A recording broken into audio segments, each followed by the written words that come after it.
The son of an NBA Hall of Famer, DJ Rodman spent 4 years in Pullman as a hustle player, but his dead-eye outside shooting could make him a fit up the road in Spokane. Let's discuss. You are Locked On Zags, your daily podcast on the Gonzaga Bulldogs. Part of the Locked On Podcast Network. Your team every day.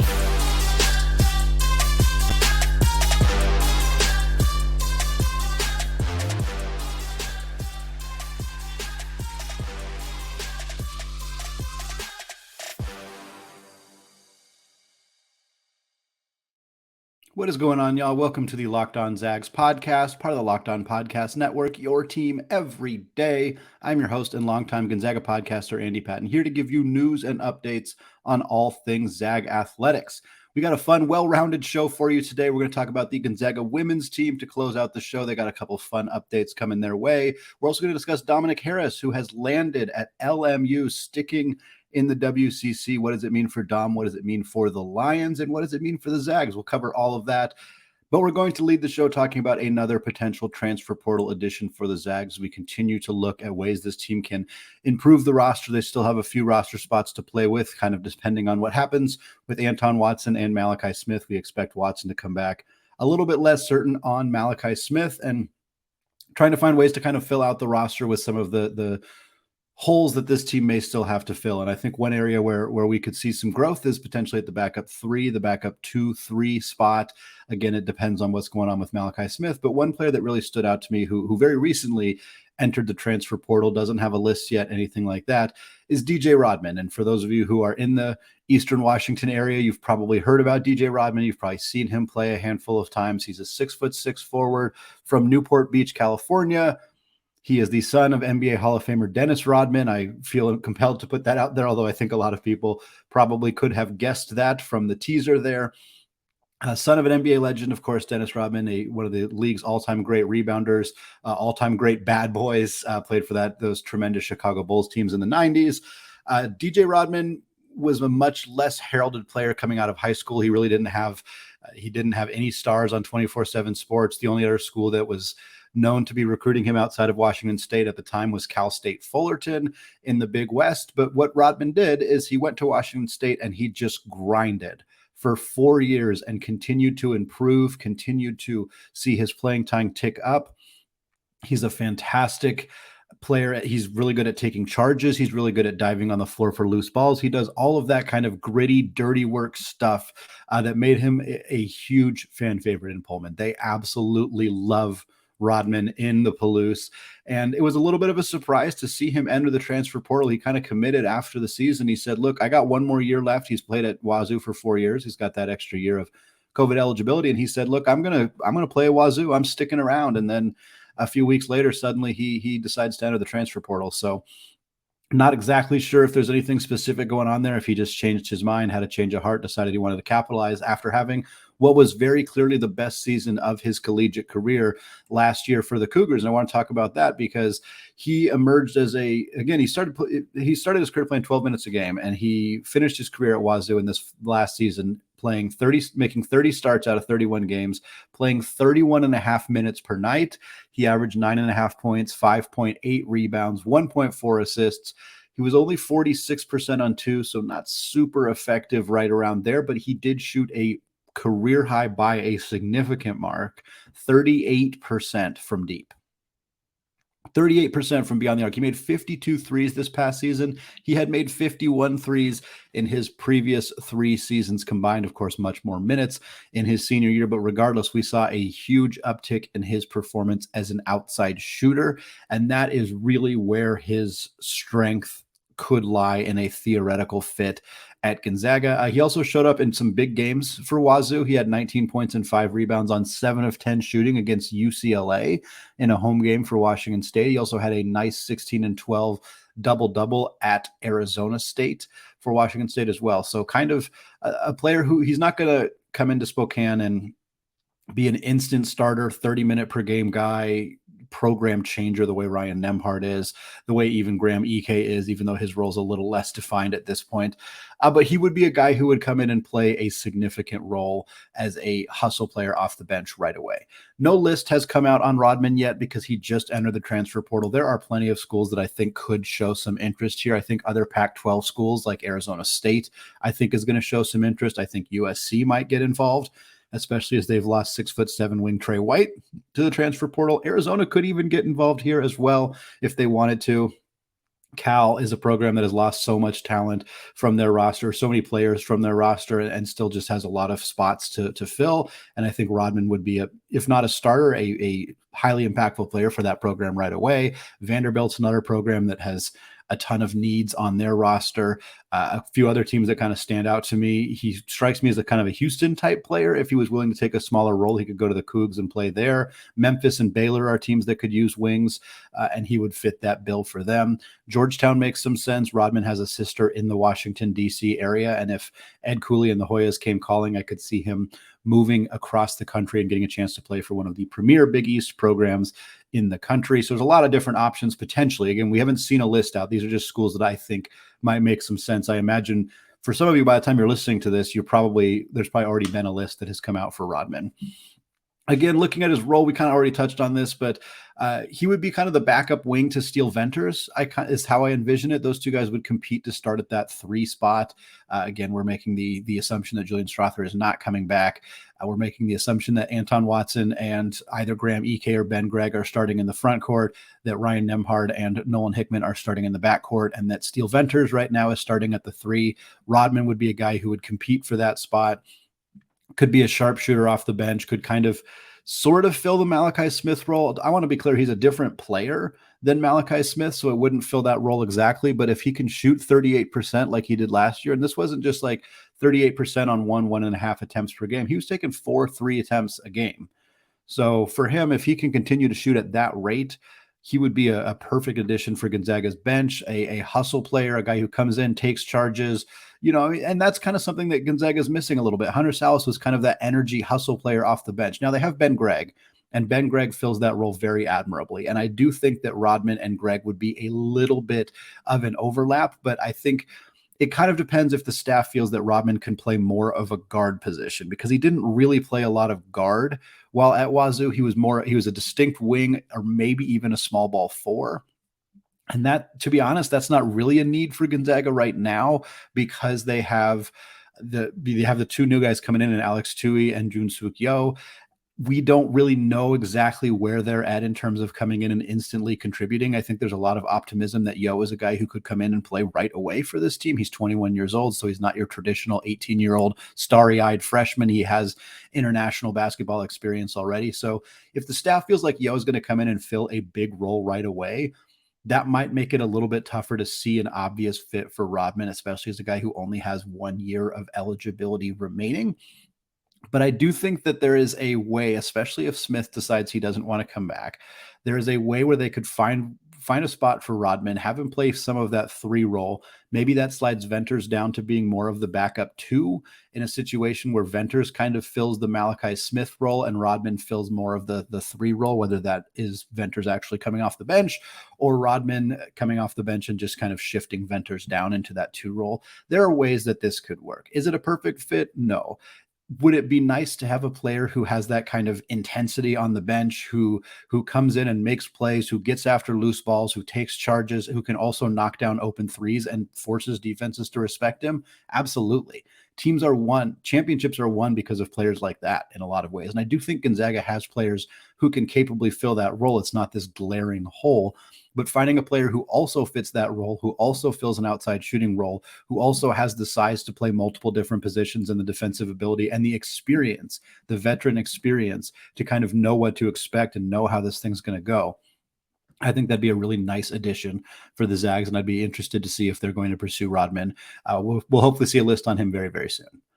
Well, Dominick Harris has a new home, and he is staying in the WCC. He's not going to BYU, which was the big rumor after he visited there over the weekend, but he is joining Stan Johnson and the LMU Lions, a very, very crowded backcourt, mind you, in LA. We're going to talk about that and whether he has a chance to nab a starting role down there after a word from today's sponsor, Built Bar. If you're looking for a delicious snack, but you don't want all of the sugar and calories, then you need the best tasting protein bar built. You have got to try these. If you're like me and you want to make healthier snack choices, but you don't want to compromise on taste, then I've got just the thing for you, Built Bars and Built Puffs. They are so healthy and they taste so good that you will not think that they are healthy for you. What makes them so good? Well, for starters, they're covered in 100% real dark chocolate. That's right, real chocolate. And they come in unbelievable flavors like churro and peanut butter brownie. I'm not sure how Built does it, but these bars taste like a candy bar while maintaining amazing macros. And what's even better is they're healthy for you. They only have 130 calories and 4 grams of sugar with a whopping 17 grams of protein.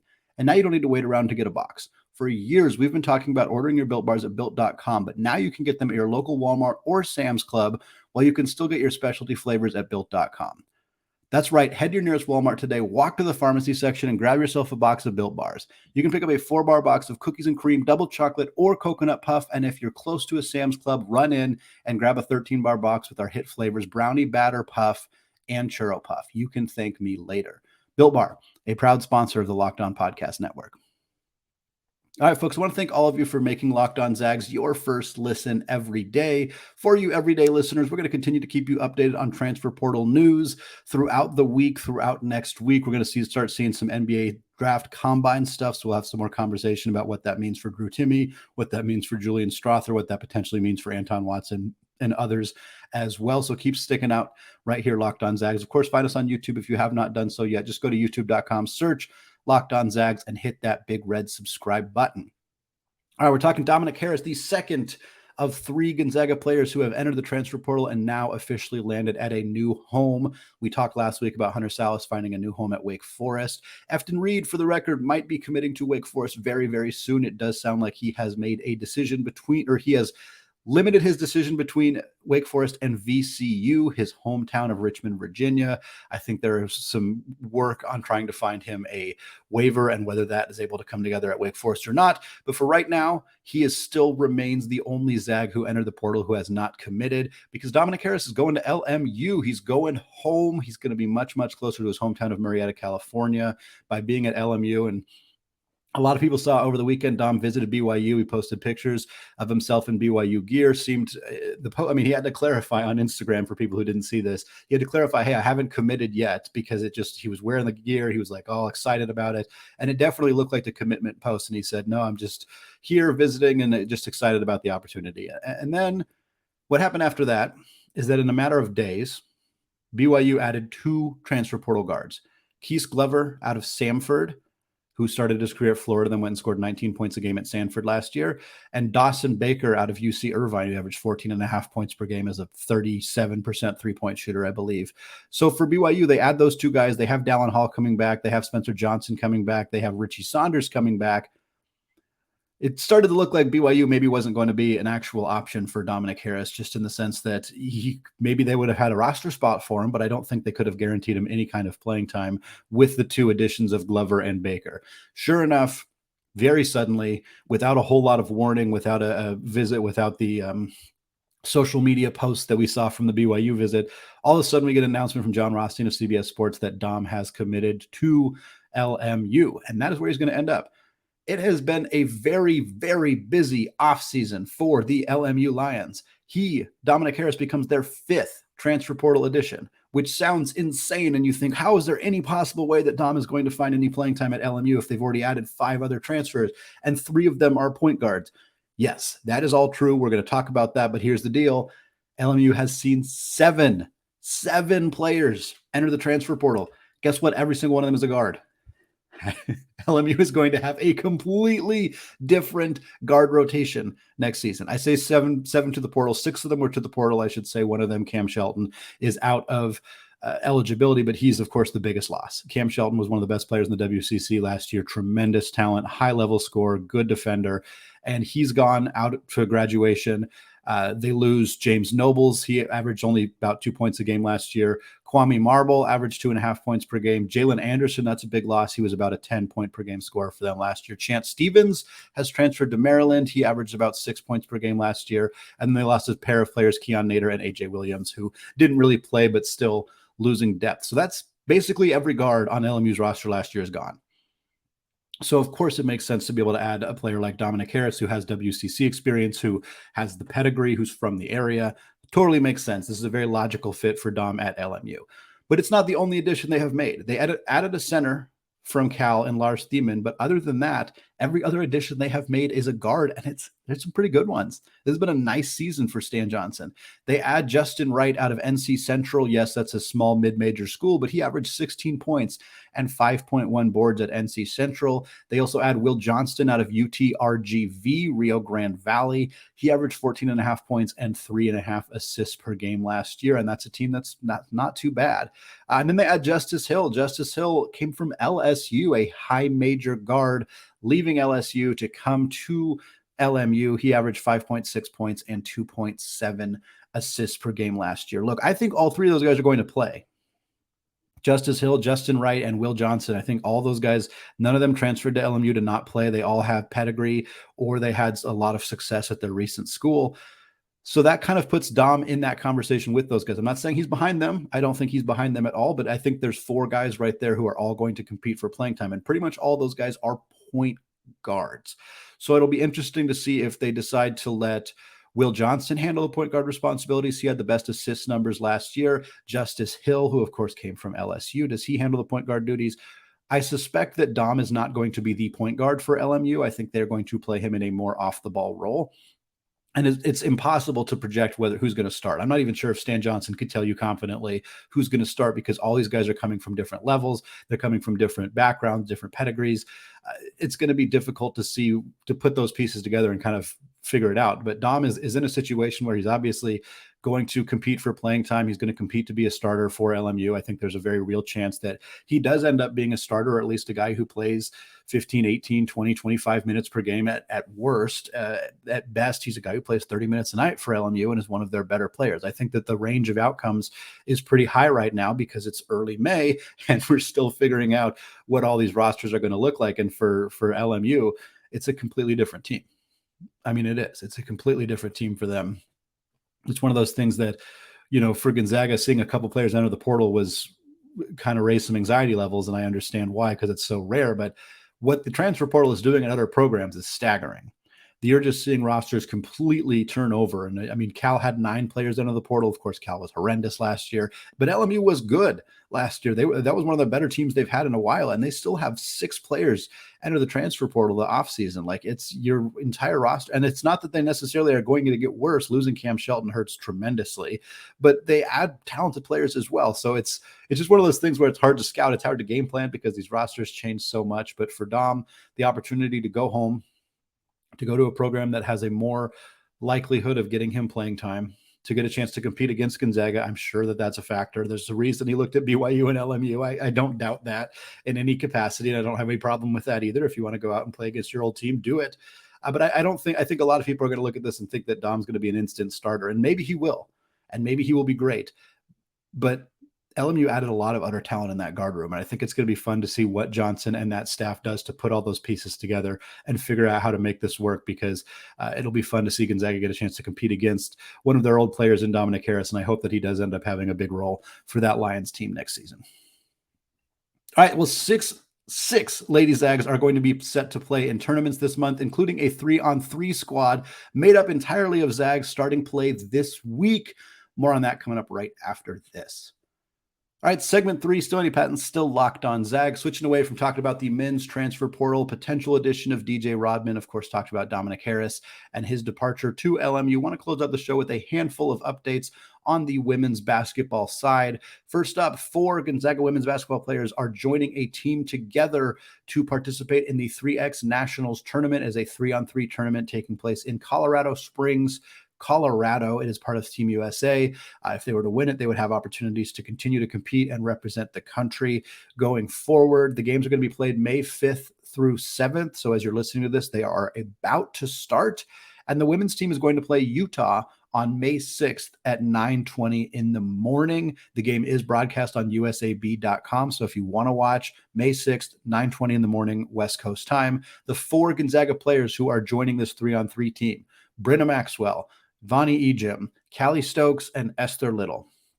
That's a fun group right there. I'm really excited to see how this team is going to participate. Again, they play Utah. It's a nice reunion for Brenna Maxwell to go play against her old team in a 3-on-3 tournament. The rules for this thing, it's a 10-minute clock. It's a 12-second shot clock, so it is fast-paced. Boom, boom, boom. You are going. It is the first to 21 points or whoever is leading at the 10-minute mark when the clock expires. It's a fun opportunity for the girls to keep playing, for the women's team to keep playing together, for these athletes to get an opportunity to continue to grow their bond, to continue to learn to play with each other. Obviously, one of the big things about this women's team heading into next season is the continuity. They return so much talent. They return all 4 of these players. They return the Trung twins. They return Eliza Hollingsworth. This is a team that's going to be in really good shape next season because they are so familiar with each other, because they're familiar with the offense, the scheme, everything like that, and getting more opportunities to play together during the offseason can only continue to help that grow. So they'll get opportunities if they continue to win. They might get to play Ole Miss again, the team that beat them in the NCAA tournament. They might get a chance at Creighton, who is also participating in this event as well. There's a handful of other college basketball programs that have teams represented in this event as well.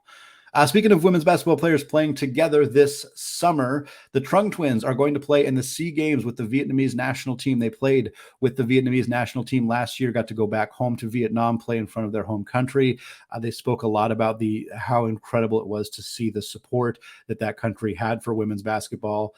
Crowds, people celebrating them, wanting autographs, all of that stuff. And I know it was a really transformative experience for both of them. And now they get a chance to go back to go play again. This tournament takes place between May 6th and May 16th. So again, as we're talking right now, they are set to get started over there. Really excited to see them, and really good opportunity for Kaylee to continue to get healthy. She only played 10 games last year. Kaylin, of course, was fantastic last year, WCC Player of the Year. And one of the things, the women's team didn't really struggle last year. They had a really tremendous season, but sure would have been nice to have Kaylee for more games. She only played, like I said, 10 games. She's healthy now, gets a chance to go out, play with her twin sister, and have some success playing in Vietnam before their next and final season in Spokane next year. And then I want to give a shout out to Taelor Karr. Taelor Karr, former Gonzaga women's basketball player, played at Gonzaga from 2011 to 2013 after beginning her career at Kansas State. She got a new job as an assistant coach at the University of Colorado. She has been in the coaching ranks for a very long time. After playing at Gonzaga, very, very good player at Gonzaga. She started her career at Kansas State, transferred to Gonzaga, played 67 games for the Zags, 29 minutes per game, 9.2 points, 3.9 assists. She was there while I was there, so I remember she was the starting point guard, really, really talented player, really helped elevate the program shortly after Courtney's departure by coming over from Kansas State and kind of filling in that point guard role. She's been bouncing around. She played professionally overseas for a few years, has been bouncing around the coaching ranks for a while, started out as a graduate assistant at the University of Oregon under Coach Kelly Graves, not a surprise there. She ended up as assistant at Santa Clara for 5 years, so very familiar with what's going on at Gonzaga with Coach Lisa Fortier. Then she went over to Oklahoma State, spent 2 years as an assistant at Oklahoma State, and just recently, as in a few days ago as I'm recording this, she got the opportunity to take an assistant coach job at Colorado in the Pac-12, a really strong women's basketball Power 5 conference. So always good to see former players in coaching. It's very cool to see Taelor Karr continuing to move up the ranks as an assistant coach, likely going to be setting herself up to be a head coach someday on the women's side. And that's a very cool thing to see, that Gonzaga coaching tree and former players tree continue to grow, not only on the men's side where we talk about it a fair amount with Kyle Bankhead and Gary Bell and various other players, but fun to see it growing and developing on the women's side as well.